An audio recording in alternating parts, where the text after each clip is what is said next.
எப்படி சார் படிச்சு டாக்டர் எங்கே படித்தோம் அது எல்லா டிவிலையும் சொன்னால் அதே இதுதான் சொல்கிறேன். எங்கள் வீட்டு பிள்ளை படம் பொங்கல் ரிலீஸ் டிக்கெட் வாங்குறது எங்கள் பக்கத்து ரூமில் இருக்கிற பழனிங்கிறவர் ராம்சிங்குங்கிறவர் போகிறாரு. அவர்கிட்ட காசை கொடுத்துட்டோம்.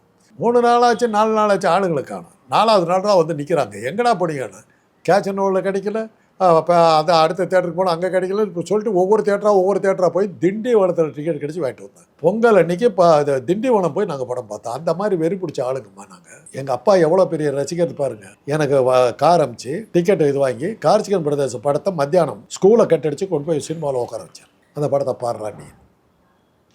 அந்த அளவுக்கு எங்கள் அப்பா இருந்தார். சொல்லுவார், இந்த படத்தை பாரு, இந்த படம் கவுண்டா மாட்டி கிருஷ்ணோங்கிற படத்தை எடுத்திருக்காண்டா அப்படிம்பார். போய் பார்த்துட்டு வாம்பார். இது என்ன சொல்கிறோன்னா, இதெல்லாம் வந்து சில படங்கள்லாம் அபூர்வ சகோதரர்கள்லாம் திருப்பி அந்த பேரை கொடுக்கக்கூடாதுங்கிறோம். அதே மாதிரி பராசக்தி அது வந்து இன்னொருத்தர் கொடுக்கக்கூடாதுங்கிறது இருக்குது. பட் இது தேவையில்லாத கம்பேரிசன் வந்து இந்த படம் அடிபட்டுச்சு.